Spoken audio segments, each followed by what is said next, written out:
کچھ ایسے حضرات ہوتے ہیں جن کے بال کلمہ پڑھتے پڑھتے سفید ہو چکے ہوتے ہیں اور اللہ کو ان سفید بالوں سے حیا آتی ہے اور ان سفید بالوں کی وجہ سے عذابات ٹل رہے ہوتے ہیں، رحمتیں اتر رہی ہوتی ہیں، اور جب یہ سفید بالوں والے اٹھ جاتے ہیں تو پھر عذابات کے نازل ہونے میں کوئی رکاوٹ نہیں ہوتی۔ اور میرے بھائیو، یہ میں بہت وثوق کے ساتھ یہ بات کرتا ہوں کہ وہ گھر جس میں سفید بالوں والا کوئی بابا نہیں ہے، کوئی اماں نہیں ہے، وہ گھر والے محروم گھر والے ہیں، محروم ہیں وہ لوگ جن کے گھروں میں سفید بالوں والے کوئی نہیں ہے۔ ان کو اپنے لیے باعث برکت سمجھیں، ان کا وجود اللہ کا تحفہ سمجھیں، ان کی قدر کریں۔ خوش قسمت ہوتے ہیں وہ لوگ جن کے سروں پہ بڑوں کا سایہ موجود ہے۔ حضرت تھانوی رحمۃ اللہ علیہ نے ایک واقعہ لکھا ہے کہ بنی اسرائیل میں ایک نوجوان تھا جو اپنے والدین کی بڑی خدمت کرتا تھا۔ تو والدین بالکل بوڑھے تھے، کام کاج کے قابل نہیں تھے، باقی بہن بھائی موجود تھے، تو بہن بھائیوں نے آپس میں کہہ دیا کہ یہ گھر ہے اور یہ کچھ اثاثے ہیں، یہ ہم آپس میں تقسیم کر لیتے ہیں۔ اس نوجوان نے کہا کہ میں تقسیم کے لیے آمادہ ہوں، لیکن میرا ایک فیصلہ ہے، یہ تمہیں ماننا پڑے گا کہ ابو اور امی میرے ہوں گے، باقی سب کچھ تمہارا ہوگا۔ ابو اور امی میرے ہوں گے، وہ باقی بھائی اور بہنیں وہ آمادہ ہو گئی، اور انہوں نے ابو اور امی کو اپنے قبضے میں لے لیا۔ پھر ابو اور امی کی خدمت کرتا رہا یہاں تک کہ ابو اور امی کا انتقال ہو گیا۔ جب انتقال ہو گیا تو بعد میں اس نوجوان نے خواب دیکھا۔ کسی اللہ والے نے خواب میں فرمایا کہ بیٹا، آپ نے اپنے والدین کی بڑی خدمت کی ہے، اللہ تعالیٰ آپ کو انعام دینا چاہتا ہے۔ بستی سے باہر فلاں جگہ پہ ایک درخت ہے، درخت کے نیچے ایک پتھر پڑا ہوا ہے، پتھر کے نیچے 100 دینار ہیں، وہ لے لے۔ تو پوچھا کہ ان دیناروں میں برکت ہے؟ اس بندے نے کہا برکت تو نہیں ہے۔ نوجوان نے کہا کہ میں نے لینے ہی نہیں ہے، میں برکتوں والے لیتا ہوں، بے برکتی والے نہیں لیتا۔ صبح اٹھا تو اپنی بیوی کو بتایا، بیوی نے کہا کہ اللہ کے بندے، کیا آپ برکت اور برکت کے پیچھے پڑ گئے، 100 دینار ہیں، اٹھا لیں، ضرورت پوری کر لیں گے۔ نوجوان نے کہا کہ جب برکت نہیں ہے تو میں نے نہیں لینے۔ اگلی رات پھر خواب نظر آیا اور اسی بندے نے کہا کہ اس پتھر کے نیچے 10 دینار پڑے ہیں، لے لیں۔ پوچھا کہ برکت ہوگی؟ جواب دیا کہ برکت تو نہیں ہوگی۔ تو اس نے کہا کہ میں نے لینے ہی نہیں ہے۔ بیوی کو صبح خواب سنایا، بیوی نے کہا کہ 100 آپ نے نہیں لیے، کم از کم یہ 10 تو لے لو، یہ تو ہاتھ سے نہ جانے دو۔ اس نوجوان نے کہا کہ برکت نہیں ہے تو میں نے نہیں لینے۔ اگلی رات پھر خواب نظر آیا، اسی اللہ والے نے فرمایا کہ پتھر کے نیچے 1 دینار پڑا ہے، وہ لے لو۔ پوچھا کہ اس میں برکت ہے؟ جواب دیا کہ ہاں برکت ہے۔ فرمایا کہ میں لے لیتا ہوں۔ صبح بیوی کو خواب سنایا، بیوی نے کہا 100 دینار آپ نے لیے نہیں، 10 آپ نے لیے نہیں، 1 دینار کا کیا فائدہ؟ نوجوان نے کہا کہ وہ برکت والا ہے، میں نے وہ لینا ہے۔ نوجوان چلا گیا، وہ درخت کے نیچے پتھر پڑا ہوا تھا، پتھر کے نیچے سے وہ دینار اٹھا لیا، واپس گھر آ رہا تھا۔ خیال آیا کہ میری بیوی ہے، میرے بچے ہیں، اتنا عرصہ گزر گیا اور ہم نے گھر میں گوشت نہیں کھایا، میں آج گوشت لے کے جاتا ہوں۔ چنانچہ اس نے بازار سے گوشت لینے کا فیصلہ کیا۔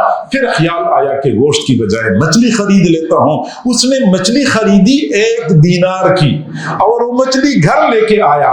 جب مچھلی کا پیٹ چاک کر لیا، مچھلی کے اندر سے اتنا قیمتی ہیرا نکل آیا کہ اس نوجوان، اس کی بیوی اور بچوں کے لیے پوری زندگی کے اخراجات کا انتظام ہو گیا۔ یہ وہ برکت والا 1 دینار تھا۔ تو میرے بھائیو، والدین گھر کے اندر بوڑھے، دادا ہے، دادی ہے، چچا اور تایا اور امی اور دادی، یہ سفید بالوں والے، البرکۃ مع اکابرکم۔ اگر 2 بھائی ہیں، 3 بھائی ہیں، آپس میں الگ الگ ہو رہے ہیں، تو سمجھدار بھائی وہ ہوتا ہے کہ جو کہہ دے کہ ٹھیک ہے ہم تقسیم تو کریں گے لیکن امی اور ابو میرے ساتھ رہیں گے۔ جس نے یہ اس میں کامیابی حاصل کر لی، اس نے برکتوں کو سمیٹ لیا۔ اور اگلی چیز جو کہ برکت کا باعث ہے وہ تقوی اور پرہیزگاری ہے۔ قرآن مجید میں اللہ تعالیٰ نے ارشاد فرمایا وَلَوْ أَنَّ أَهْلَ الْقُرَىٰ آمَنُوا وَاتَّقَوْا، اگر یہ بستی دیسوں والے ایمان لاتے اور تقوی اختیار کرتے لَفَتَحْنَا عَلَيْهِمْ بَرَكَاتٍ مِّنَ السَّمَاءِ وَالْأَرْضِ، ہم ان پر آسمان اور زمین سے برکتوں کے دروازے کھول دیتے، آسمان سے برکتیں اترتی، زمین برکتیں اگل دیتی اگر یہ لوگ تقوی پرہیزگاری اختیار کر لیتے۔ میرے بھائیو، پرہیزگاری کی وجہ سے برکتوں کے دروازے بندے پر کھلتے ہیں، گناہوں کی وجہ سے برکتیں اٹھ جاتی ہیں۔ ہم روتے رہتے ہیں کہ گھر میں برکت نہیں ہے۔ برکت کیسے آئے گی؟ اگر اللہ کی نافرمانی ہوگی تو برکت نہیں ہوگی، اللہ کی نافرمانی نہیں ہوگی تو برکتیں خود بخود ڈیرے ڈالیں گی۔ تو تقوی پرہیزگاری، اور اگلی چیز جہاں برکت ہے وہ بیت اللہ شریف ہے۔ بیت اللہ خود برکتوں کا خزانہ۔ قرآن مجید میں اللہ رب العزت نے ارشاد فرمایا ان اول بیت وضع للناس للذی ببکۃ مبارکا، سب سے پہلا گھر جو لوگوں کے لیے بنایا گیا ہے وہ مکہ مکرمہ میں ہے، اور وہ مبارک گھر ہے، وہ برکتوں والا گھر ہے، اور وہ ایسا برکتوں والا گھر ہے کہ جو لوگ وہاں گئے ہیں انہوں نے وہاں پہ دیکھا ہوگا کہ کیسی برکتیں ہیں۔ وہاں زمزم کا ایک چشمہ ہے، ایک چشمہ، اور ایک ہی وقت میں 20، 25، 30 لاکھ لوگوں کو سیراب کرتا ہے۔ نہیں، یہ تو صرف وہ حاجی حضرات ہوتے ہیں، مکہ کی اپنی آبادی اس کے علاوہ ہے، جو مدینہ تک یہ پانی پہنچایا جاتا ہے وہ اس کے علاوہ ہے، اور حاجی حضرات جو کینے بھر بھر کے دنیا کے کونے کونے میں پہنچاتے ہیں وہ اس کے علاوہ ہے۔ یہ وہ بیت اللہ کی برکت ہے، ایک چشمہ ہے اور دنیا کو سیراب کر رہا ہے، یہ بیت اللہ کی برکت ہے۔ پھر آپ لوگ وہاں دیکھتے ہیں کہ کھانے پینے کی برکتیں کیا ہیں اور زندگی کی سہولیات کی برکتیں کیا ہیں، یہ بیت اللہ کی برکتیں ہیں جو وہاں جا کے بندہ دیکھ سکتا ہے۔ اور میں حضرات سے عرض کرتا ہوں کہ جس ساتھی پر حج لازم ہو چکا ہے وہ تو بالکل دیر نہ کرے۔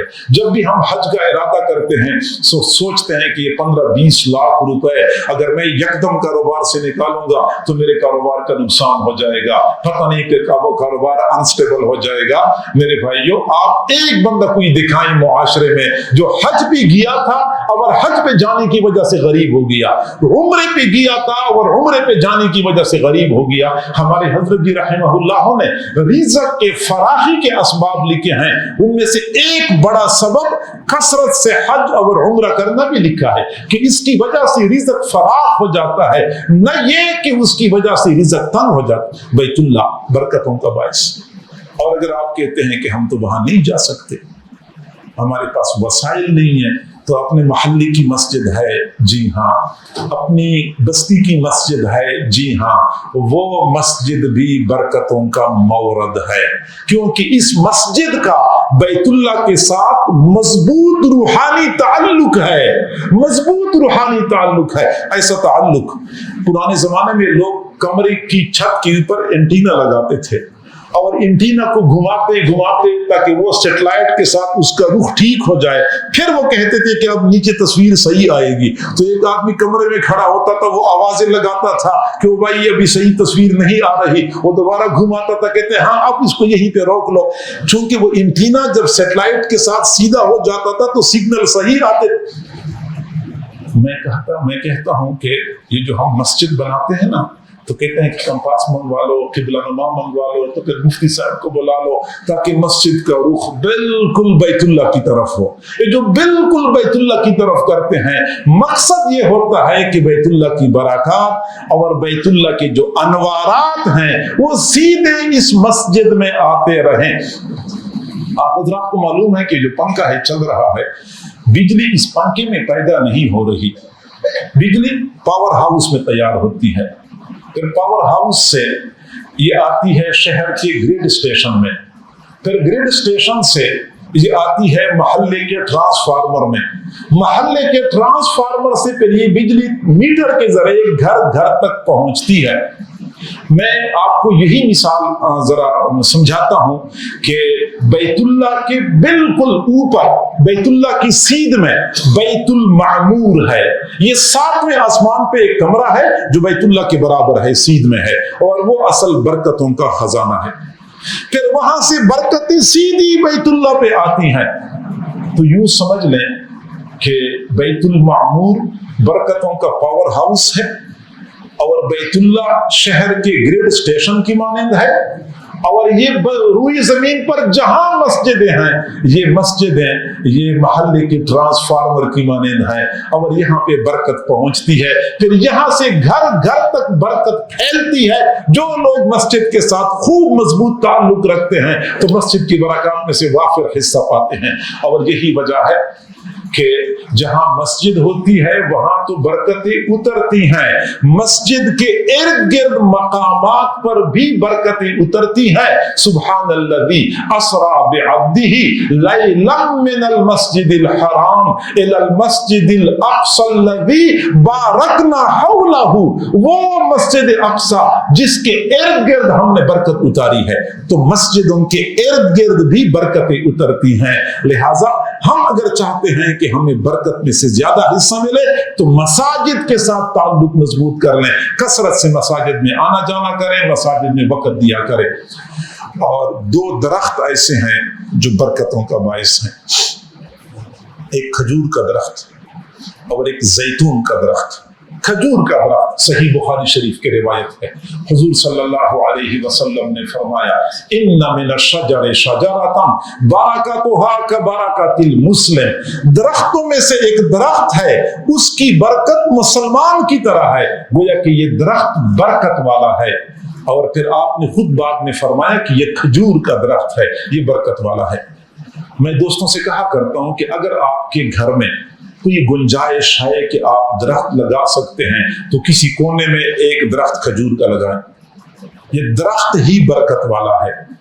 اور اگر گھر میں نہیں لگا سکتے تو آپ کی کوئی زمین ہے تو زمین میں لگائیں.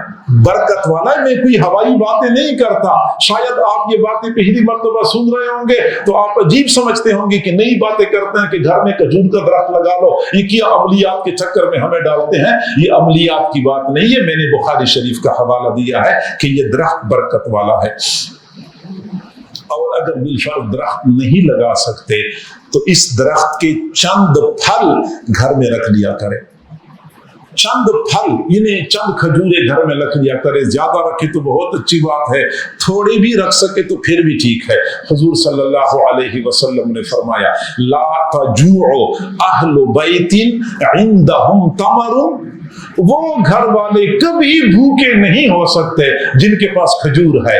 وہ گھر والے کبھی بھوکے نہیں ہو سکتے جن کے پاس کھجور ہے. مقصد یہ ہے کھجور اگر گھر میں موجود ہے تو اللہ تعالیٰ ان گھر والوں پر بھوک کو مسلط نہیں کرتے. بیت لا تمر فیہ جیاع اہلہ. حضور نے فرمایا کہ جس گھر میں کھجور نہیں ہے اس گھر کے افراد بھوکے ہیں. بھوکے ہیں کیا مانا کہ بھوک ان پر مسلط کر دی جاتی ہے. لہذا کھجور کا پھل تو ہم اپنے گھر میں رکھ سکتے ہیں. یہ اپنے گھر میں رکھیں, برکت کا باعث ہے. دوسرا درخت جو ہے وہ زیتون کا ہے. زیتون کے بارے میں اللہ نے قرآن مجید میں ارشاد فرمایا شجرۃ مبارکۃ زیتونۃ.